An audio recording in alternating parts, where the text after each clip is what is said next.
कांग्रेस की हमदर्दी आतंकवादियों के साथ है, कांग्रेसियों की हमदर्दी अलगाववादियों और पाकिस्तानियों के साथ है, कांग्रेस का हाथ आतंकवादियों के साथ। कौन सी प्यार की दुकान है जो आर्मी को आपने सबूत मांग रहे हो? ये कौन से प्यार की दुकान है कि इंडियन एयरफोर्स को बालाकोट एयर स्ट्राइक के आप सबूत मांगते हो?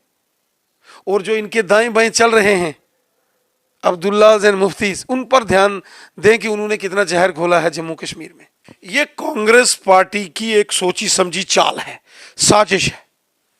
क्यों कांग्रेस पार्टी ने दिग्विजय सिंह, संजय निरुपम, शशि थरूर और सैफुद्दीन सोज जैसे लीडर रखे हैं जो देश के खिलाफ जहर उगलते हैं? अब भारत जोड़ो यात्रा जब से जम्मू कश्मीर में एंटर की है तब से बयानबाजी बीजेपी और कांग्रेस दोनों तरफ से हो रही है। पहले शुरुआत बीजेपी ने की थी कि उनकी यात्रा से पहले ही उन्होंने एक प्रेस कॉन्फ्रेंस रख के कई तरह के प्रश्न जो हैं कांग्रेस से पूछ डाले। उसके बाद इस यात्रा के दौरान राहुल गांधी जिस जनसभा को भी उन्होंने संबोधित किया वहां पर उन्होंने भी बीजेपी को करारा जो है जवाब दिया और उनसे कई उन्होंने भी प्रश्न पूछ डाले और इस तरह की कई बयानबाजियां जो इस समय चल रही हैं। और इन बयानबाजी में अभी राहुल गांधी ने भी अपनी एक जनसंबोधन में ये कहा कि जो बीजेपी और आरएसएस है वो पूरे देश में और जम्मू कश्मीर में एक खाई जो है उन्होंने क्रिएट की है, एक वेज क्रिएट की है। इसी पर चर्चा करने के लिए या और बयानों पर चर्चा करने के लिए इस समय हमारे साथ बीजेपी के प्रदेश अध्यक्ष रविंद्र रैना जी हैं। इनसे पूछते हैं, सर कांग्रेस ने भी जो है बयानबाजी अब जब भी मौका मिलता है तीखी कर दी है, क्योंकि पहले उन्होंने कहा कि बीजेपी जो है हमसे बड़े हम पर एलिगेशन लगा रही है लेकिन हमारे पास भी बहुत कुछ है कहने के लिए, और उन्होंने कहा कि ये बीजेपी और आरएस ही है जिन्होंने ये दोनों जम्मू और कश्मीर रीजन में एक खाई क्रिएट की। कांग्रेस पार्टी के नेताओं का दोहरा चरित्र देश की जनता के सामने आया है। एक तरफ तो वो भारत जोड़ो की बात करते हैं और दूसरी तरफ श्री राहुल गांधी जी के मंच से उन्हीं के पार्टी के बड़े नेता दिग्विजय सिंह जी भारतीय सेना और इंडियन एयरफोर्स से सबूत मांगते हैं सर्जिकल स्ट्राइक और बालाकोट एयर स्ट्राइक के। सारी दुनिया ने भारतीय सेना और हमारे इंडियन एयरफोर्स के जांबाज वीरों का पराक्रम देखा कि कैसे पाकिस्तान के कब्जे वाले जम्मू कश्मीर के अंदर घुसकर पहले सर्जिकल स्ट्राइक हुई, फिर इंडियन एयरफोर्स ने बालाकोट में घुस के पाकिस्तान के आतंकी ठिकानों पर ताबड़तोड़ बम वर्षा की थी। सारी दुनिया ने भारत की सेना और भारतीय वायु सेना को सलूट किया, लेकिन कांग्रेस पार्टी को सबूत चाहिए, शर्म आनी चाहिए। राजनीति करो, टीका टिप्पणी एक पार्टियां दूसरी पार्टी पर करती हैं, राजनीति में एक दूसरे पर आरोप प्रत्यारोप लगते हैं, लेकिन राजनीति में देश के खिलाफ जहर उगलना और देश के जांबाज वीर सैनिकों का अपमान करना यह बर्दाश्त नहीं होगा। कल उन्होंने इसी प्रेस कॉन्फ्रेंस में भी कहा था कि वो दिग्विजय सिंह की इस स्टेटमेंट से बिल्कुल इत्तेफाक नहीं रखते हैं और कभी भी उनको जो है आर्मी पर, उनके जो शौर्य पर कभी भी कोई डाउट नहीं है, किसी तरह का शंका नहीं है। ये कांग्रेस पार्टी की एक सोची समझी चाल है, साजिश है।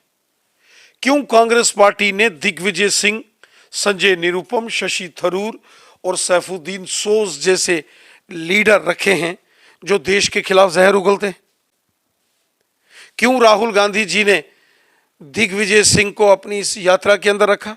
क्या दिग्विजय सिंह ने पहली बार देश के खिलाफ, आर्मी के खिलाफ जहर उगला? बार बार सेना का अपमान और देश का अपमान दिग्विजय सिंह ने किया है।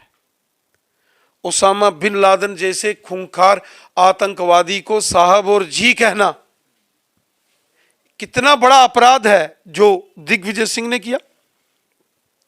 दिल्ली के बटला हाउस में जो आतंकवादियों और दिल्ली पुलिस और हमारी सेना के जवानों के बीच एनकाउंटर हुआ था, जिसमें दिल्ली पुलिस के एक जांबाज अधिकारी मिस्टर शर्मा शहीद हो गए थे, उसको इन्होंने कहा था कि वो फेक एनकाउंटर है जिसमें आतंकवादी मारे गए थे।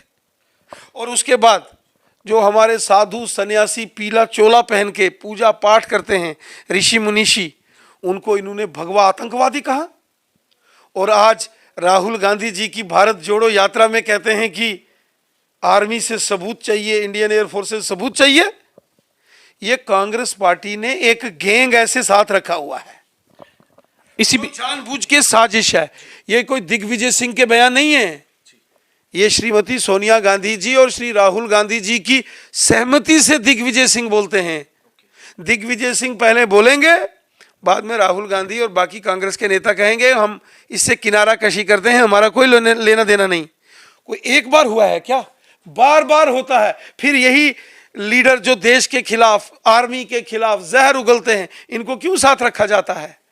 क्योंकि कांग्रेस की हमदर्दी आतंकवादियों के साथ है, कांग्रेसियों की हमदर्दी अलगाववादियों और पाकिस्तानियों के साथ है, कांग्रेस का हाथ आतंकवादियों के साथ। उन्होंने पुलवामा का भी जिक्र किया। उन्होंने कहा कि पुलवामा में जो शहीद हुए सीआरपीएफ, उनको जो एयरलिफ्ट नहीं किया गया था, अगर वो रूट से नहीं उनको भेजना चाहिए था। और साथ में उन्होंने कहा कि इतना 300 केजी जो है 300 केजी आरडीएक्स वहाँ पर पहुँचा, इसका अभी तक भी पता नहीं चला कि कैसे पहुँचा वहाँ पर। इसके लिए भी उन्होंने क्वेश्चन मार्क उठाए कि साफ पता चलता है कि केंद्र सरकार जो है इतनी ज़्यादा संवेदनशील नहीं है। कांग्रेस पार्टी को कोई अधिकार नहीं है कि वो देश की सेना, जम्मू कश्मीर पुलिस के ऊपर कोई सवाल उठाए। कांग्रेसियों को अपने गिरेबान में झांक के देखना चाहिए। आतंकियों के मददगार तो यही कांग्रेसी हैं, जो पाकिस्तान की भाषा बोलें, जो आर्मी से और इंडियन एयरफोर्स से सबूत मांगे। आरडीएक्स भी इन्हीं जैसे, इनके ही कोई हमदर्दों ने वहां पहुंचाया होगा। इनकी हमदर्दी तो हमेशा आतंकवादियों के साथ है। जैसे उन्होंने एक ये भी कहा कि अपनी मानस को जोड़ने के साथ यहाँ के लोगों की भावनाओं को, उन्होंने कहा मैं समझता हूँ। राहुल गांधी अपनी प्रेस कॉन्फ्रेंस में कह रहे थे यहाँ के लोगों की जो सबसे बड़ी डिमांड है कि स्टेटहुड रिस्टोर हो। कहते हैं उसके लिए हम संघर्ष करेंगे और लोगों को स्टेटहुड दिला कर रहेंगे। ये वही कांग्रेस है जिसने जम्मू कश्मीर में अलग से झंडा दिया था। ये वही राहुल गांधी जी की कांग्रेस है जिसने अलग से जम्मू कश्मीर में कानून दिया था। यहाँ हिंदुस्तान का, हमारे देश का कानून नहीं लागू होता था। और ये वही कांग्रेस है जिसने आज़ादी के बाद जम्मू कश्मीर में अलग से प्रधानमंत्री दिया था। जम्मू कश्मीर में परमिट सिस्टम था, आने जाने के लिए पासपोर्ट टाइप व्यवस्था उसकी जरूरत होती थी। इन्होंने तो जम्मू कश्मीर को बर्बाद किया। कांग्रेस ने जम्मू कश्मीर के देशभक्त लोगों के साथ धोखा किया, षड्यंत्र किया।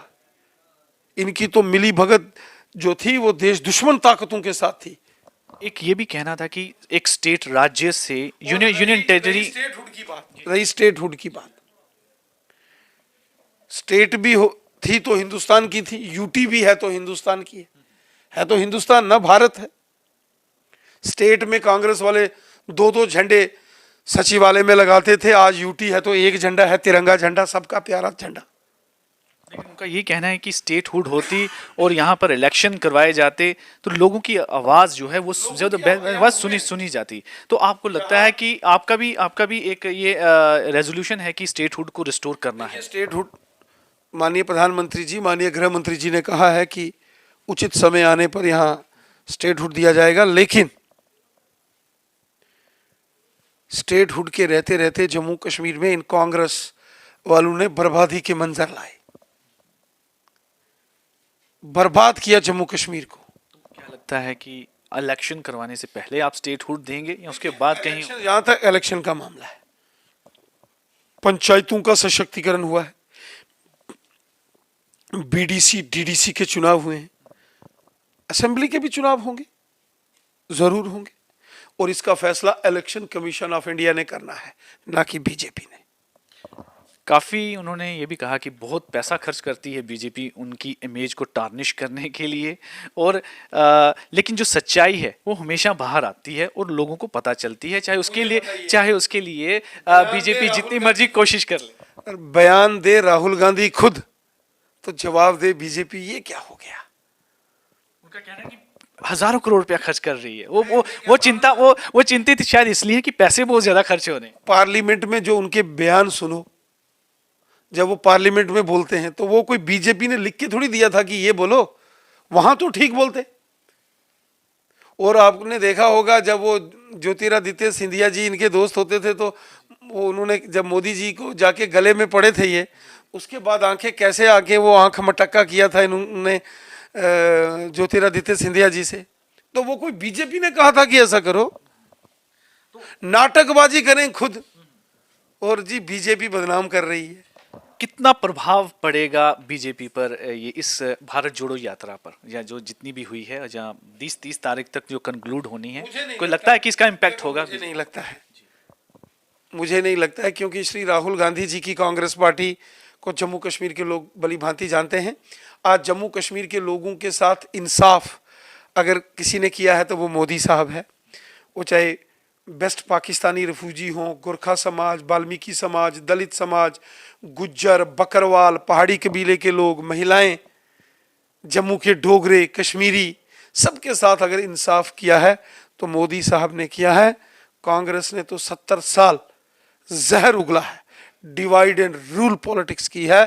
कांग्रेस ने आतंकवादियों से, अलगाववादियों से हमदर्दी की, ना कि देशभक्तों से। वो तो अब कह रहे हैं कि हम तो नफरत के बाजार में अब प्यार की दुकान खोलने आए। कौन सी प्यार की दुकान है जो आर्मी को आपने सबूत मांग रहे हो? ये कौन से प्यार की दुकान है कि इंडियन एयरफोर्स को बालाकोट एयर स्ट्राइक के आप सबूत मांगते हो? और जो इनके दाएं बाएं चल रहे हैं अब्दुल्ला एंड मुफ्तीज, उन पर ध्यान दें कि उन्होंने कितना जहर घोला है जम्मू कश्मीर में। जहर तो ये घोल रहे हैं। मोदी जी तो जम्मू कश्मीर के लोगों का दर्द समझा उन्होंने, और जम्मू कश्मीर के लोगों को सीने से लगाया उन्होंने। आज जो जम्मू कश्मीर में डेवलपमेंट हो रही है, क्या हिंदू, क्या मुसलमान, क्या सिख, क्या ईसाई, मोदी जी ने कहा सबका साथ, सबका विकास, सबका विश्वास, सब हमारे हैं। एक भारत श्रेष्ठ भारत। धन्यवाद। तो ये हैं प्रदेश अध्यक्ष बीजेपी के रविंद्र रैना जी, और साफ तौर पर इनका कहना है कि 70 साल से कांग्रेस ने ही जो है डिवाइड एंड रूल की पॉलिसी की है, और बीजेपी ने जो है हमेशा जोड़ने का काम किया है। और अगर आज बदलाव देखा जा रहा है पूरे देश में और जम्मू कश्मीर में, ये सिर्फ बीजेपी के कारण है, और नरेंद्र मोदी की जो गवर्नमेंट है सिर्फ उसके कारण है।